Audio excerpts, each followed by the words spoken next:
ತಾವು ಈಗಾಗಲೇ ಅವ್ರು ಅಲ್ಲಿ ಮಾತಾಡಿ ಕೂತ್ಕೊಳ್ಳಲಿ. ಅಧ್ಯಕ್ಷರೇ ಕೂತ್ಕೊಳ್ಳಿಕ್ ಬಂದಿಲ್ಲ ಇಲ್ಲಿ, ಅಲ್ಲಿ ಮಾತಾಡ್ತಿದ್ದಾರೆ. ಸರಿ ನೀವು ಕೂತ್ಕೊಳ್ರಿ ಅಂದ್ರೆ ಹೆಂಗೆ? ಪ್ರತಿಯೊಬ್ಬರು ಮಾತ್ರ ಹೇಗೆ ಒಂದು ನಿಮಿಷ ಅವ್ರದೆಲ್ಲ ಇರ್ಲಿ, ಅಧ್ಯಕ್ಷ ಪಕ್ಷ ಅವ್ರದ್ದು ಕೇಳಿ ನೀವು ಮಾತು.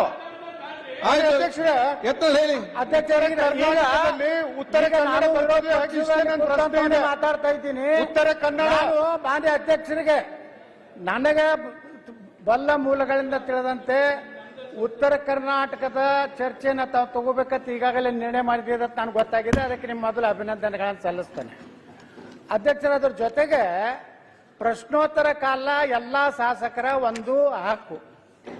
ಇವತ್ತು ನಾನು ಕೃಷ್ಣಾ ಮೇಲ್ದಂಡೆ ಯೋಜನೆ ಸ್ಟಾರ್ ಕ್ವಶನ್ ಇದೆ ನಾನು ಅಂತ ಪ್ರಮುಖವಾದಂತ ಕರ್ನಾಟಕದ 70% ನೀರಾವರಿ ಆಗುವಂತ ಒಂದು ಅತ್ಯಂತ ಪ್ರಮುಖ ಪ್ರಶ್ನೆ ನಂದು ಇರುವುದರಿಂದ ಈಗಾಗಲೇ ತಾವು ಗಮನಕ್ಕೆ ತಗೊಂಡು ಬಂದಿರಿ. ಕಂದಾಯ ಸಚಿವರು ಹೇಳಿದ್ದಾರೆ ಪ್ರಶ್ನೋತ್ತರ ಆದ ಮೇಲೆ ಉತ್ತರ ಕರ್ನಾಟಕ ಚರ್ಚೆಗೆ ತಾವು ಅವಕಾಶ ಮಾಡಿ ಕೊಟ್ಟಿದ್ದೀರಿ.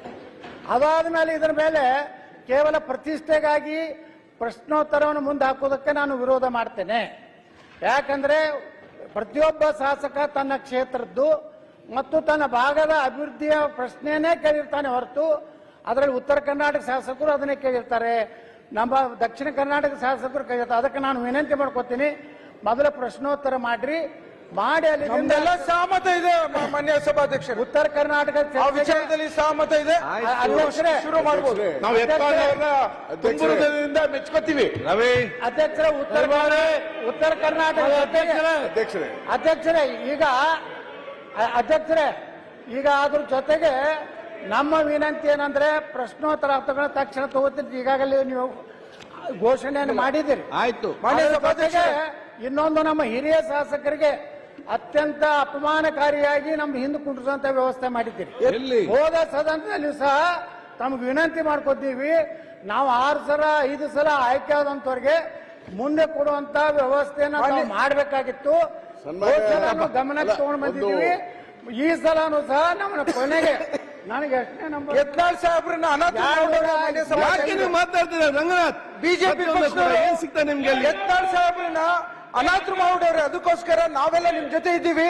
ಪ್ರಶ್ನೆ ಶುರು ಆಗ್ಲಿ. ಅಧ್ಯಕ್ಷರೇ, ನಮಗೆ ಇನ್ನೊಮ್ಮೆ ನಮ್ಮ ಸೀಟುಗಳ ಬಗ್ಗೆ ಪುನರ್ ಪರಿಶೀಲನೆ ಮಾಡಿ ನಾಳೆ ಒಳಗಾಗಿ ತಾವು ವಿಧಾನಸಭಾ ಅಧ್ಯಕ್ಷರಾಗಿ ಒಂದು ಒಳ್ಳೆಯ ನಿರ್ಣಯ ತಗೋಬೇಕಂತೇಳಿ ನಾವು ಅತ್ಯಂತ ಕಳಕಳಿಯಿಂದ ತಮ್ಮಲ್ಲಿ ಪ್ರಾರ್ಥನೆ ಮಾಡ್ತೀವಿ. ಒಂದು ನಿಮಿಷ ಎಲ್ಲರೂ ಒಂದ್ ಸೆಕೆಂಡ್ ಬೈ ರಾಯರೆಡ್ಡಿ ಒಂದ್ ಸೆಕೆಂಡ್ ಅದನ್ನ ಕ್ಲಿಯರ್ ಮಾಡ್ತೇನೆ ನಾನು. ಯತ್ನಾಳ್ ಅವರೇ ಒಂದ್ ನಿಮಿಷ ಆಯ್ತು. ಒಂದ್ಸಿದ್ದಲ್ಲ ಬೇರೆ ಪ್ರಶ್ನೆ.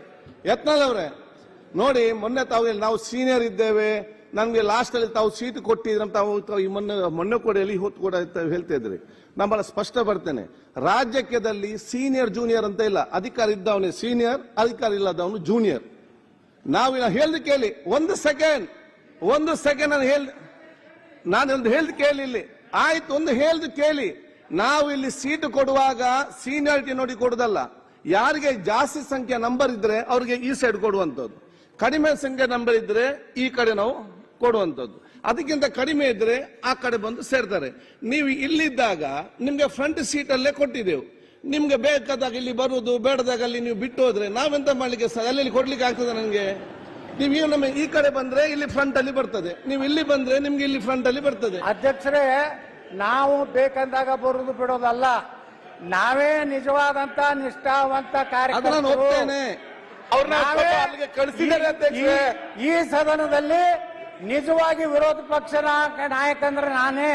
ಆಯ್ತು, ನಾ ಅಡ್ಜಸ್ಟ್ಮೆಂಟ್ ಕೇಳಿಕೆ ಅಲ್ಲ, ನಾ ಯಾರು ನೋಡೋ ಹೊಂದಾಣಿಕೆ ಮಾಡ್ಕೊಂಡೆಲ್ಲ, ನಾ ಮುಖ್ಯಮಂತ್ರಿಗಳ ಕಚೇರಿಗೆ ಹೋಗಿಲ್ಲ, ಯಾವ ಮಂತ್ರಿಗಳ ಬಳಿ ದಯಾಪರನಾಗಿ ಕೇಳ್ಕೊಂಡೆಲ್ಲ. ಬಿಜೆಪಿ ವಿರೋಧ ಪಕ್ಷದ ನಾಯಕರು ಬೇಕಾದ್ರೆ ಡೆಪ್ಯೂಟಿ ಸ್ಪೀಕರ್ ಪಕ್ಕ ನೀವು ಒಂದು ಕುರ್ಚಿ ನನಗೆ ಅಲಾಟ್ಮೆಂಟ್ ಮಾಡ್ಬೇಕಂತ ವಿನಂತಿ ಮಾಡ್ಕೊಂಡು. ಓಕೆ, ಈಗ ರಾಯರೆಡ್ಡಿ